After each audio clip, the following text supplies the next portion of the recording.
ভগবত গীতা, গীতা আপনার শাস্ত্র।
হে গোবিন্দ, আমাদের রাজ্যে কি প্রয়োজন?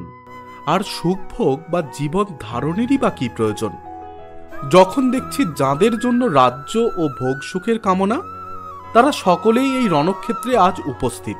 হে মধুসূদন, যখন আচার্য, পিতৃব্য, পুত্র, পিতামহ, মাতুল, শ্বশুর, পৌত্র, শ্যালক ও আত্মীয় স্বজন সকলেই প্রাণ ও ধনাদির আশা পরিত্যাগ করে আমার সামনে যুদ্ধে উপস্থিত হয়েছেন, তখন তারা আমাকে বধ করলেও আমি তাদের হত্যা করতে চাইব কেন? হে সমস্ত জীবের প্রতিপালক জনার্দন, পৃথিবীর তো কথাই নেই, এমনকি সমগ্র ত্রিভুবনের বিনিময়েও আমি যুদ্ধ করতে প্রস্তুত নই। ধৃতরাষ্ট্রের পুত্রদের নিধন করে কি সন্তোষ আমরা লাভ করতে পারব? অর্জুন শ্রীকৃষ্ণকে গোবিন্দ নামে সম্বোধন করেছেন, যেহেতু শ্রীকৃষ্ণ গো অর্থাৎ গরু ও ইন্দ্রিয়গুলোকে আনন্দ দান করেন, তাই তাৎপর্যপূর্ণ নামের দ্বারা তাকে সম্বোধন করার মাধ্যমে তিনি প্রকাশ করেছেন কিসে তার নিজের ইন্দ্রিয় তৃপ্ত হবে। স্বাভাবিক পক্ষে গোবিন্দ নিজে আমাদের ইন্দ্রিয়গুলিকে তৃপ্ত করেন না, কিন্তু আমরা যদি গোবিন্দের ইন্দ্রিয়গুলোকে তৃপ্ত করি, তবে আমাদের ইন্দ্রিয়গুলি আপনা থেকেই তৃপ্ত হয়ে যায়। দেহাত্মবুদ্ধিসম্পন্ন মানুষরা তাদের নিজেদের ইন্দ্রিয়গুলি তৃপ্তি সাধন করতে ব্যস্ত, এবং তারা চায় ভগবান তাদের ইন্দ্রিয়গুলির সব রকম তৃপ্তির যোগান দিয়ে যাবেন। যার যতটা ইন্দ্রিয় তৃপ্তি প্রাপ্য, ভগবান তাকে তা দিয়ে থাকেন। কিন্তু তা বলে আমরা যত চাইব ভগবান ততই দিয়ে যাবেন মনে করা ভুল।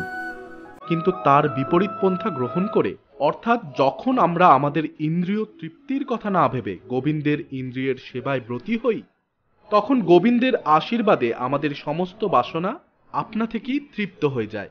আত্মীয় স্বজনের প্রতি অর্জুনের গভীর মমতা তাঁর স্বভাবজাত করুণার প্রকাশ, এবং এই মমতার বশবর্তী হয়ে তিনি যুদ্ধ করতে নারাজ হন। প্রত্যেকেই নিজের সৌভাগ্য ও ঐশ্বর্য তার বন্ধুবান্ধব ও আত্মীয় স্বজনকে দেখাতে চায়, কিন্তু অর্জুন যখন বুঝতে পারলেন যুদ্ধে তার সমস্ত আত্মীয় স্বজন নিহত হবে এবং যুদ্ধের শেষে সেই যুদ্ধলব্ধ ঐশ্বর্য ভোগ করার জন্য তার সঙ্গে আর কেউ থাকবে না, তখন ভয় ও নৈরাশ্যে তিনি মুহ্যমান হয়ে পড়েন। সাংসারিক মানুষের স্বভাবই হচ্ছে ভবিষ্যৎ সম্বন্ধে এই ধরনের হিসাব নিকাশ এবং জল্পনা কল্পনা করা, কিন্তু অপ্রাকৃত অনুভূতি সম্পন্ন জীবন অবশ্য ভিন্ন ধরনের। তাই ভগবত ভক্তের মনোভাব সম্পূর্ণ ভিন্ন। ভগবানকে তৃপ্ত করাটাই হচ্ছে তার একমাত্র ব্রত।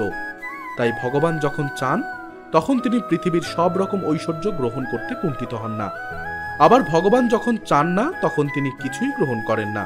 অর্জুন সেই যুদ্ধে তাঁর আত্মীয় স্বজনদের হত্যা করতে চাননি, এবং তাদের হত্যা করাটা যদি একান্তই প্রয়োজন থাকে, তবে তিনি চেয়েছিলেন শ্রীকৃষ্ণ স্বয়ং তাদের বিনাশ করুন। তখন অবশ্য তিনি জানতেন না যুদ্ধক্ষেত্রে আসার পূর্বেই ভগবান শ্রীকৃষ্ণের ইচ্ছে তাঁরা সকলেই হত হয়ে আছে, এবং সেই ইচ্ছেকে রূপ দেওয়ার জন্য তিনি ছিলেন কেবল একটি উপলক্ষ মাত্র।